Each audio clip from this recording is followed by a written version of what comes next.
Hey guys, welcome back to Skiff Talk, episode 5. As always, Captain Bryant, Tidal Waters Guide Service.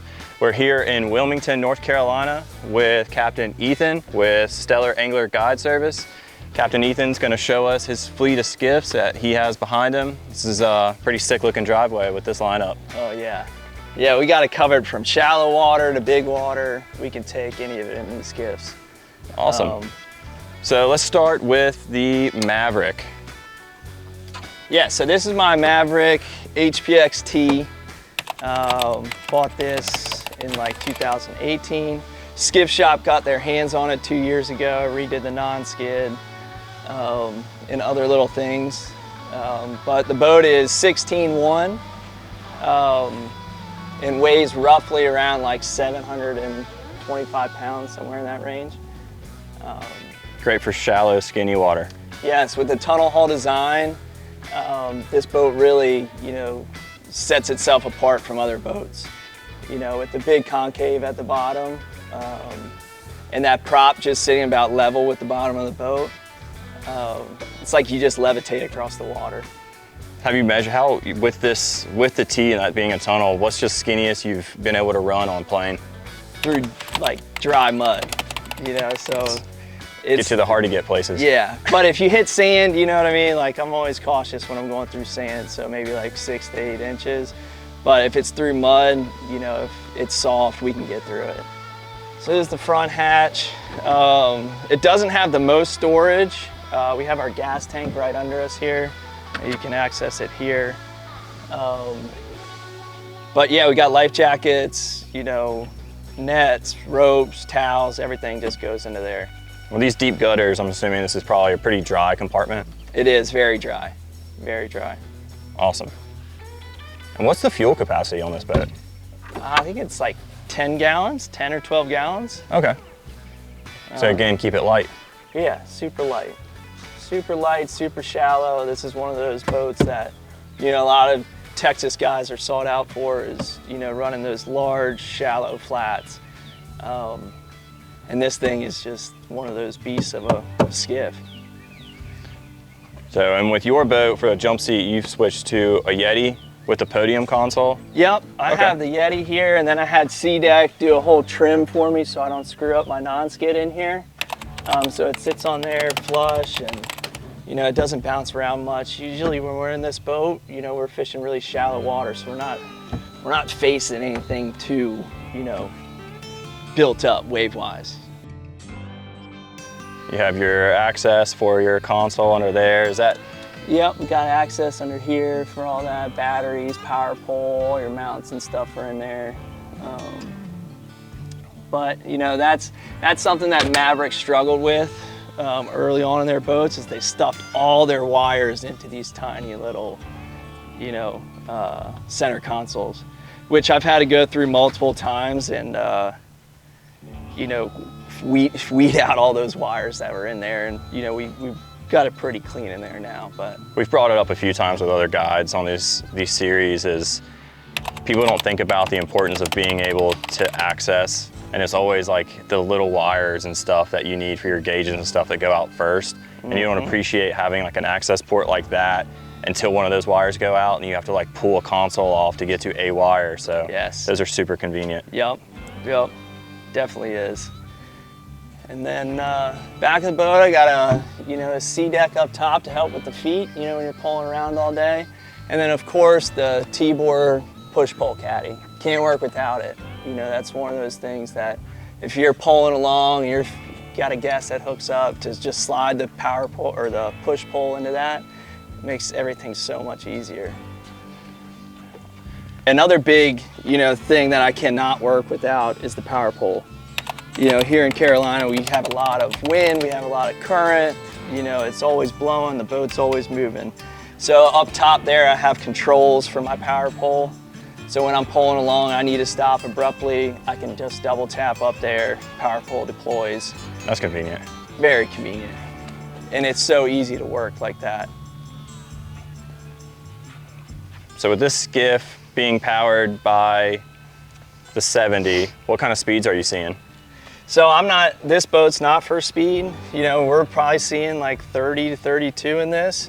I got a 4-blade prop on there. You know, with the tunnel haul, there's been a lot of like, a lot of people said their skiffs slide out a lot. So, you know, I had to mess around with props. So I went to a 4-blade prop, which is actually a smaller pitch than what I should be using, because I can redline this boat, but my control over the boat is so much more reactive. You know, I don't slide out in this. We can trim all the way up to the point where, you know, the prop's barely in the water and you're still hanging on turns. So that thing's a beast. That F70 too, you know, you want a reliable motor, you buy a Yamaha. It's been a very common trend in these skiff videos, talking to guys. There's been a lot of Yamaha 70s. Coming back this way, we have my large compartment right here. And in this boat, you know, we're not carrying a ton of stuff. We have a couple fly boxes, you know, and tackle boxes, rods, food, and water, and that's about it that comes on this boat. And then as we get back here further, you have a little live well. It's not plumbed. And, you know, usually we're not keeping or holding on to any fish in there. So, you know, that's just, if need be, we have a place to put some water with some fresh, you know, water coming in. And then on this other side, we have a good access point to, you know, my fuel separator, bilge is down there, fuel pump, whatever, it's all in there. Easy access, you can climb in there pretty well. And that's about it in there. Now on this, we've done another Maverick, and we'll attach the link for another Maverick below. In this Mav, with your drain of your cockpit, I see your drain of on your aft bulkhead. Does it drain into your bilge? Does it drain through a through hole outside? No, it just drains straight down there into the bilge. Okay. And then it's open, and that bilge picks it up and kicks it out. Okay. And I'm only running one bilge in there. Yeah. You know, it's not really taking on too much water. This is a pretty dry boat. You know, you get into some skiffs that hold a lot of water, and this is not one of them. And you have aft storage for rods on this one? Yep, I got 4 on that side and then 5 on this side. So we can load up all our fly rods, long rods in there, spin gear, and everything fits in there comfortably. And then Tom Gordon did all the carpet in there, redid all that. It looks great. It looks fantastic. Yeah. And then, yeah, so here on this boat, you still got the old push-pull holders here. So they're all in a relay. So if you push them down, they'll all slide down. Oh, that's nifty. Which is pretty cool.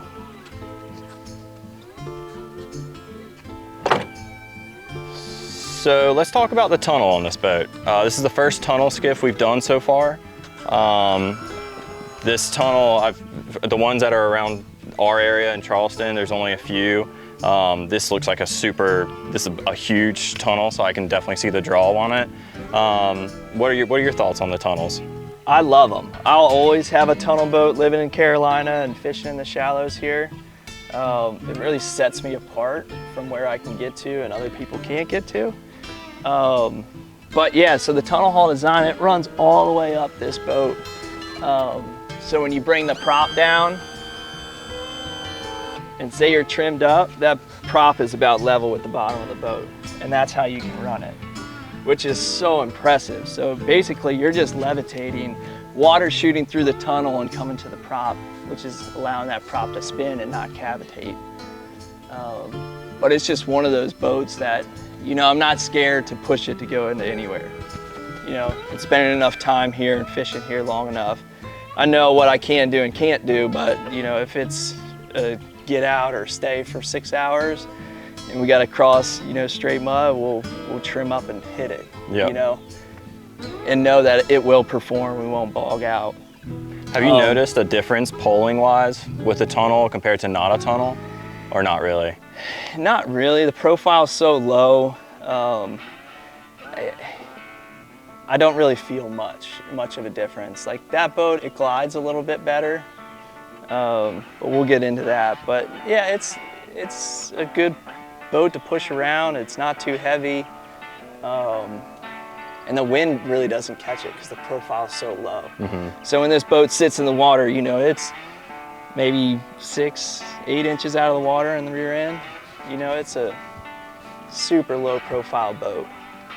Another thing I love about these Mavericks are the recessed trim tabs. So when you get into those tight, skinny creeks and you need to turn around, you don't have a foot of trim tab behind you to catch that pluff mud and cause a bigger headache for you. It's clean and tight and easy to maneuver around if need be. Yes. Yeah, those things are lifesavers.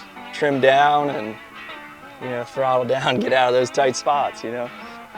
All right, well, we're gonna move on to the boat behind us here. This is a Hells Bay Marquesa.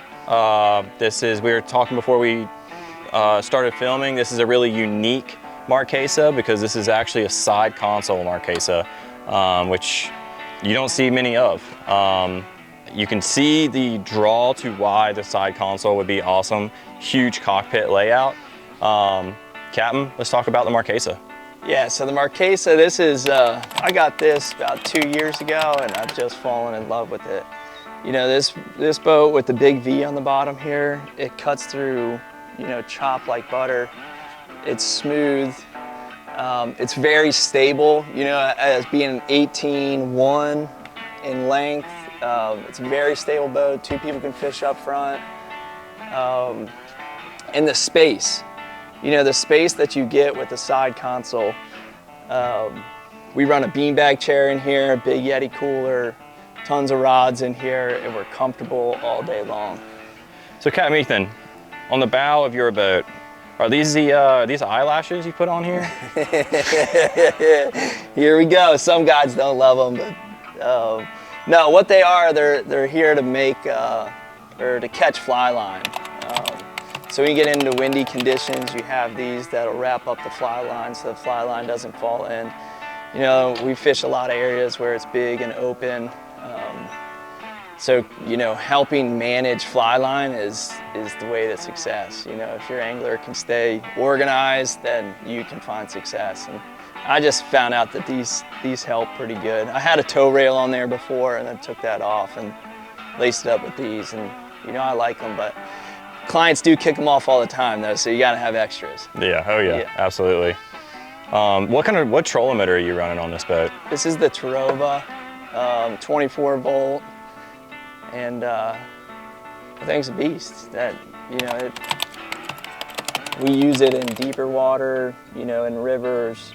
A lot of the time I'm poling, you know, but we get into some areas where, you know, this is an easier route and more effective route to catch fish. So having one of these around is great, but we don't use them too often. Yeah, I could definitely see like taking it off the beach, anything like that. Yeah. Super useful tool. Yes. Another thing that's awesome about this boat, this is a huge, like long casting platform. Massive.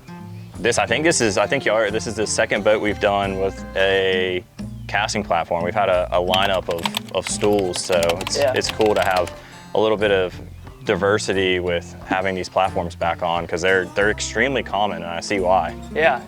And they're great, you know, to give you a better vantage point at looking at fish. You know, anybody that's comfortable and can stand up here and fish, it opens up, you know, a new world or, you know, more feet that they can see. But then I have some old guests that, you know, don't want to step up here. And if they have trouble standing, I have a piece of a noodle that I put right here and they can put their shins right along it so they feel stable. I was about to say, even with this, I mean, the Skiff has such a large bow on it that even with a casting platform, you have more than enough room to still fish and not have to get on the platform. Yep. So then it turns into a great table for a beer. Yeah, and some snacks. Exactly. So your front compartment here. Big hatches on this boat, tons of storage. This is, I got my two 12 volt batteries in there. All my safety gear, nets. Super deep too. Yeah, tons of space in there. And what's your fuel tank on this boat? It's like 28. Okay. 8 gallon, somewhere in that range. So more than enough fuel to Yeah. get you anywhere you need to be.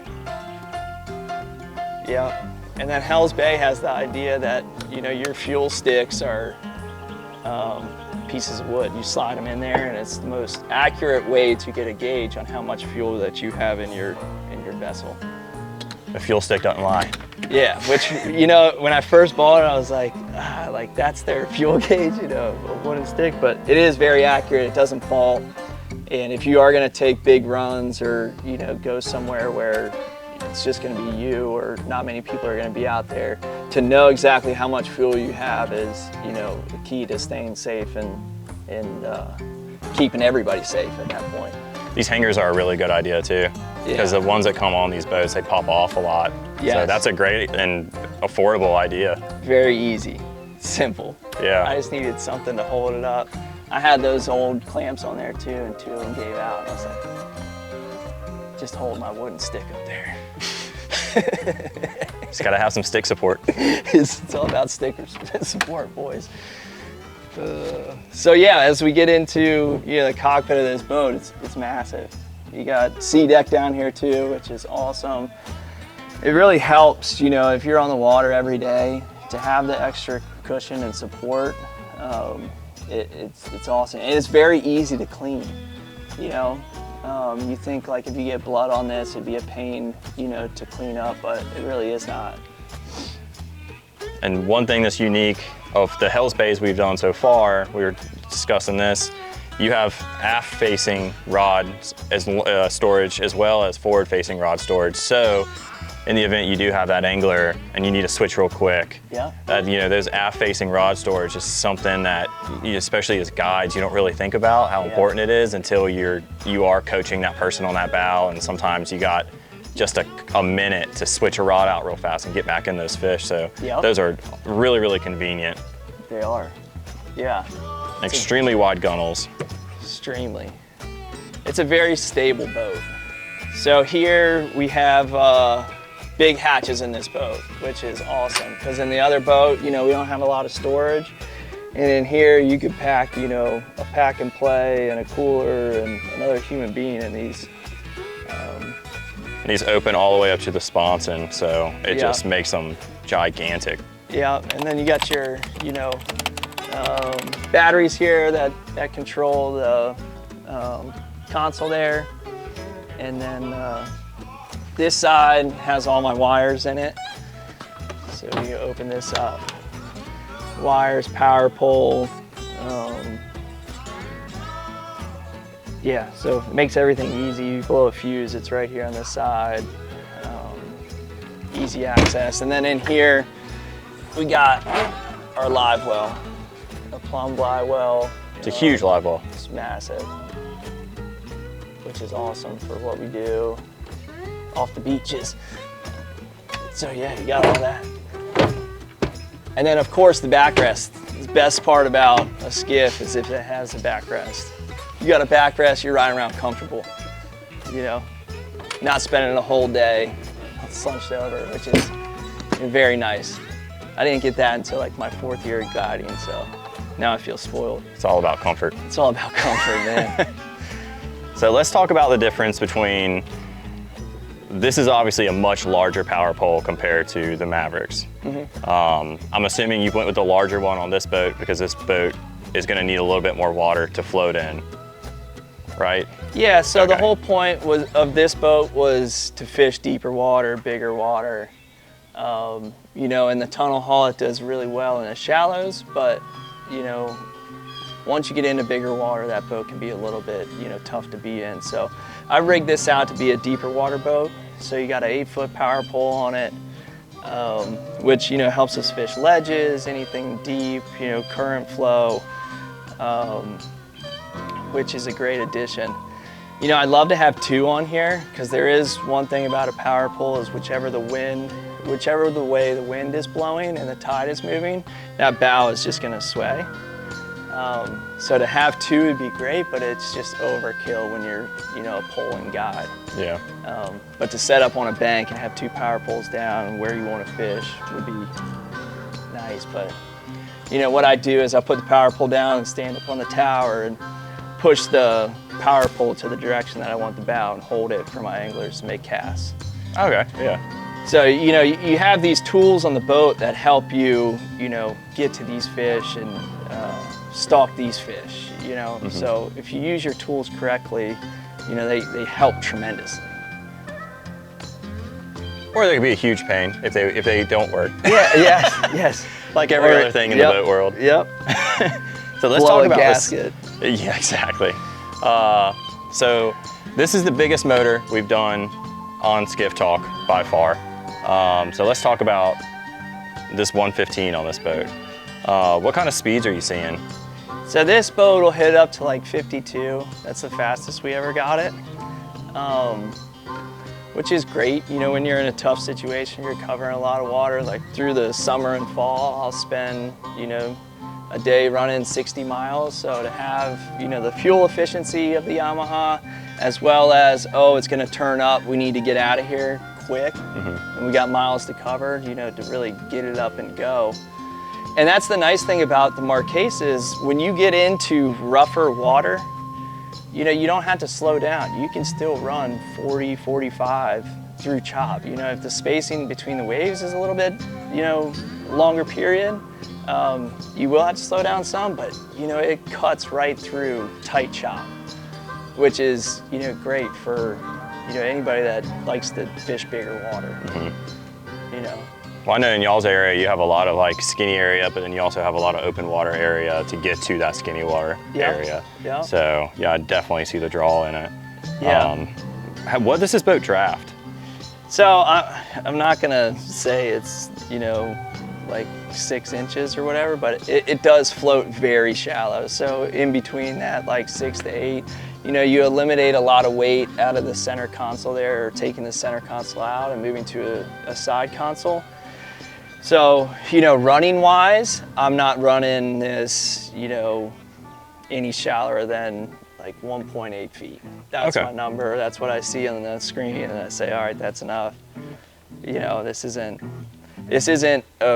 made to be, you know, the tunnel where you're running through inches of water. You know, this is more of your, when the weather gets bad, you have this boat, you're traveling, or you got, you know, a lot of water to cover. This is the boat to be in. You still get shallow enough, you have a top end speed in the 50s, and, you know, it's very stable and sturdy. Big tabs compared to the Maverick too, so like Big a lot tabs. better tab control. Yeah. But the difference with these exposed tabs compared to the recessed are, you know, especially if you did have a tighter creek you had to turn around in, you definitely can notice the difference of how that adds a lot more length to your boat compared to those recessed tabs. So yeah. But like you said, a different tool for different water. Different tool, yeah, exactly. This looks like a fantastic skiff for open water. All right, so then we have the side console. So this is what we really wanted to touch on here. Chris at Blue Point did this console extension for me that we have the Garmin sitting on. And then on this, you know, you have your trim tabs up here, as well as Powerpole, and then all my switches are right here. And it's nice to like simple, or make everything so simple and tight, you know? I don't want, you know, a lot of clutter, it's very simple. You got your tools, and then you got your switches, and then, you know, your Garmin. And then that's it.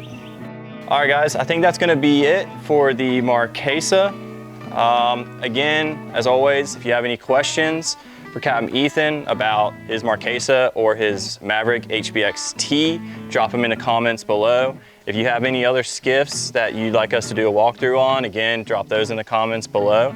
Captain Ethan, I want to thank you for letting us come up here and pick your brain on these boats. If the people want to have get a day on the water with you, how are they going to go about booking you? You can find me on stellarangler.com. You can book me through my website or my social media, stellarangler_guide. Find me there. Perfect. That's it, folks.